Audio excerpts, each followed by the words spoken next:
자, 한 부부가 다른 사람의 정자를 제공받아서 인공수정을 했습니다. 어렵게 가진 아이가 성인이 된 해에 부부는 이혼을 결심했습니다. 그런데요, 남편이 돌연 내 친자가 아니다라는 목소리를 내기 시작했습니다. 타인의 정자로 인공수정을 해서 낳은 아이는 법률적으로 친자로 볼 수 있을까요, 없을까요? 지금 이 논란이 뜨겁습니다. 자, 안보균 기자, 자세한 얘기 들어가기 앞서서 대체 이 부부는 왜 인공수정까지 해서 아이를 출생하게 된 거죠? 네, 바로 남편이 무정자증이었기 때문입니다.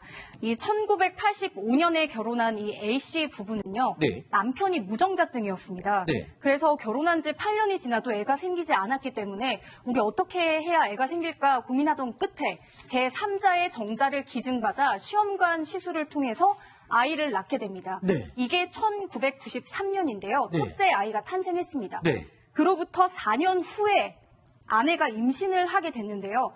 무정자증이라면서요? 네, 근데 이때 당시에는 뭐 난임 치료를 한 것도 아니고 그리고 제3자로부터 정자를 기증받은 것도 아니기 때문에 네. 남편은 나의 무정자증이 자연 치유가 됐구나라고 생각했습니다. 네.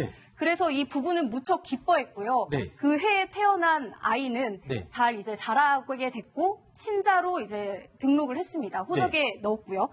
근데 이제 A씨 부부가 점점 사이가 안 좋아졌어요. 네. 요즘 흔히 말하는 황혼 이혼이죠. 아하. 2013년부터 이혼 절차를 밟게 됩니다. 네. 근데 이 과정에서 이 둘째 아이, 그러니까 자연 치유를 통해서 낳게 됐다고 생각한 이 둘째 아이가 네. 자신의 친자가 아닌 걸 알게 된 겁니다. 아이고, 맙소사. 그래서 남편은 이 과정에서 둘째는 내 아이도 아닌데 네. 뭐 나중에 우리가 이혼을 하면 양육비도 줘야 될 테고 네. 이걸 내가 왜 해야 하냐라고 아하. 하면서 첫째 아이도 그렇고 둘째 아이도 그렇고 어차피 내 아이가 아니니까 본인 정자로 낳은 아이가 둘 다 아니네요, 결론적으로는. 결론적으로는 아니죠. 아하. 그래서 이 둘 다 내 아이가 아니라는 걸 확인해달라는 소송을 제기하게 된 겁니다. 아이고, 맙소사. 복잡한 일이군요. 자, 다른 타인의 정자로 인공수정을 했으니 내 친자가 아니다라고 주장하는 남편의 이야기. 자, 오늘 대법원의 공개 변론으로까지 향했습니다. 아버지와 자녀의 관계에 대한 판단은 유전자 및 혈액형의 일치 여부와 같은 의학적, 과학적 증명이 가능한 진실한 혈연이라는 사실적 기준이 추가되게 되었습니다. 이 사건의 경우 원고 즉 제3자 인공수정에 의한 출산에 동의하였다가 이후 변심하여서 친생 부인권을 행사하였다는 문제점이 있습니다. 그래서 위와 같은 사정까지 인정한다면 자녀의 복리에 반하고 사회적 공감대 형성에 반한다는 한계점마저 있습니다. 김태현 변호사님, 네. 법적으로 그럼 친자와 양자는 뭐 차이가 나는 겁니까? 법적으로는 똑같아요. 그러니까요. 단지 이제 양자는 나중에 양자 관계 파양, 그러니까 깰 수가 있는 게 있는 거지. 네. 그러니까 자식은 두 개죠. 친생자, 그건 제 이제 혈연 관계가 있는 거고. 그럼 법적으로도 깰 수도 없는 관계죠. 그렇죠, 없죠. 그 양자 같은 경우에는 내 피를 혈연 관계는 아니지만 어쩐 엄격한 입양이라는 요건하에 내 이제 법적인 자녀로 맞는 것이기 때문에 나중에 이제 파양 제도를 통해서 양친자 관계를 깰 수 있다는 것 제외하고는 네. 친생자든 양자든 뭐 상속이라든지 뭐 친권이라든 이런 점에서는 다 동일하죠. 잠시만요. 근데 중요한 건 네.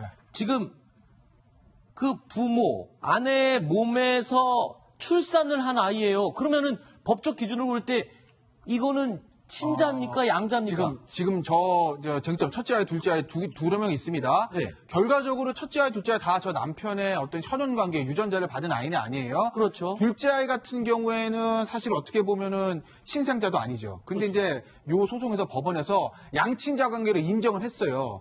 친자로 등록했기 때문에 쉽게 말씀드리면 친자로 등록했기 때문에 이게 이제 법적인 입양 요건을 갖췄다. 그래서 이제 양자 관계로 등록을 했어요. 그러니까 둘째에 대해서. 예, 둘째. 그러니까 오늘 우리의 어떤 이런 쟁점은 아니에요. 오늘의 쟁점은 첫째 아이입니다. 인공수정으로 낳은 예. 아이가 예. 친자이냐 아니냐. 그렇죠. 친자이냐 아니냐. 남편이 당시에 동의를 했는데 어떻게 돼? 이런 것이거든요. 네. 자, 남편은 뭐라고 그럼 그랬냐면 김태현 변호사는 친자로 봐요? 아니면 아닌 걸로 봐요? 저요? 네. 저는 그냥 혈연 관계를 중요시하기 때문에 저는 개인적으로 친자로 안 봅니다. 친자로 안 본다고요? 네, 저는 그렇게 봐요. 그러니까 제 얘기가 답이라는 게 아니라 네.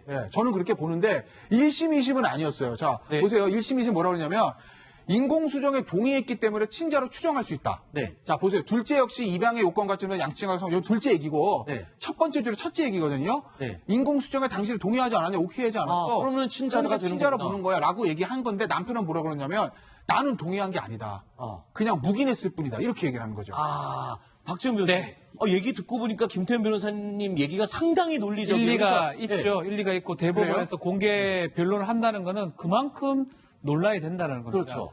특히 의학기술, 과학기술이 발전하다 보니까 잠시만요. 말 끊어서 죄송한데 예. 그럼 박지훈 변호사님은 김태현 변호사님과 입장이 달라요? 일단은 조금 다릅니다. 친자로 일단 보는 거예요? 법이 이제 우리 민법은 1960년대에 만든 민법인데 그때만 해도 뭐 DNA 검사라든지 이런 게 없던 상황에서 네. 이게 내 아이인지 남의 아이인지 알 수 없을 때 뭐 친생 추정이라든지 그 규정을 통해서 이제 법적 안정성을 확보하는 규정이 있었는데 그 규정이 아직까지 2019년까지 존재하고 있습니다. 그렇다면 법률에 맞게 해석을 해야 되지 DNA 기술이 많이 발달했기 때문에 혈연관계에 따라서 모든 걸 한다면 법적 안정성을 깰 수 있고 더 중요한 거는 그 아이가 문제가 생길 수가 있습니다. 그렇죠. 아이 아이 입장에서 보면- 어차피 친자가 아니면 양자 관계가 될 수도 있는 부분인데 그렇죠. 그냥 혈연 관계로 모든 걸 따지다 보면 그 아이는 그냥 우리 아버지가 아니고 우리 어머니가 아닌 상황이 되어버릴 수도 있거든요. 뭐 요거는 지금 어머니는 알릴 수 없지만 네. 그런 상황이라면 법적 안전성과 아이 보호에 미흡할 수 있기 때문에 법을 바꾸면 모르겠지만 법을 바꾸지 않은 상태에서 이게 자신의 아이가 아니라고 추단하거나 확정하기 좀 어렵지 않을까 생각이 듭니다. 또 박지훈 변호사님 얘기 들으니까 또 저 말도 굉장히 상당히 일리가 있네요. 그러니까 전환합의체 갔죠. 네. 첫째 아이 같은 경우에는 묵인을 했다고 했지만 묵인도 역시 인정을 했다는 거거든요. 네. 그리고 그 호적에 입증하는 것까지 본인이 인정을 한 상태에서 지금 나중에 그렇죠. 이것을 번복하는 거기 때문에 자기가 했는 말이나 약속을 스스로 깨는 그런 것이라고 볼 수가 있고요. 그렇지만 이게 둘째 아이로 갔을 때는 저는 오히려 완전히 거꾸로 봐서 오히려 또 둘째 아이의 문제가 둘째 오히려 아이로 더 갔을 때는 반대다. 지금 현재의 민법이 DNA라든지 이런 그 과학적인 방식에 의해서 이제 친자임을 식별할 수 있는 이런 부분이 아주 용이해졌는데 이런 상황을 제대로 반영하지 못하고 있다고 생각합니다. 그렇기 때문에 둘째 아이 부분에서는 그 부인의 어떤 기망에 의해서 자기 아이로 오인한 거지 않습니까? 네. 그렇기 때문에 이 부분에서는 오히려 그 남편 쪽에 그 어떤 요구가 들어줘야 되는 게 아니냐. 좀 더 합리적이다라는 생각이 듭니다. 그러면은 그 둘째 아이의 경우는 또 친부를 찾아야 되는 그렇죠. 또 일이 또 생기겠네요. 곤란함이 아이고. 왜 민법 친생 추정 규정이 왜 있었냐면 그런 어떤 혼란함을 막기 위해서 만들어 놓은 조항이거든요. 그 조항은 지금은 이제 사실은 의미가 없을 것 같아요. DNA 검사는 하루면 알 수 있습니다. 네. 늦어도 2, 3일이면 알 수 있는데 그 상황에서 뭐 200일 이내, 300일 이내면 그 아이로 추정한다. 지금 그 규정 때문에 지금 문제가 되는데 근데 그 법이 바뀐다면 뭐 이렇게 달라질 수 있지만 네. 법이 있는 상태라면 법원에서 판례로 이렇게 무리하게 해석하는 건 아직까지는 조금 시기상조가 아닌가 생각이 듭니다. 네. 알겠습니다.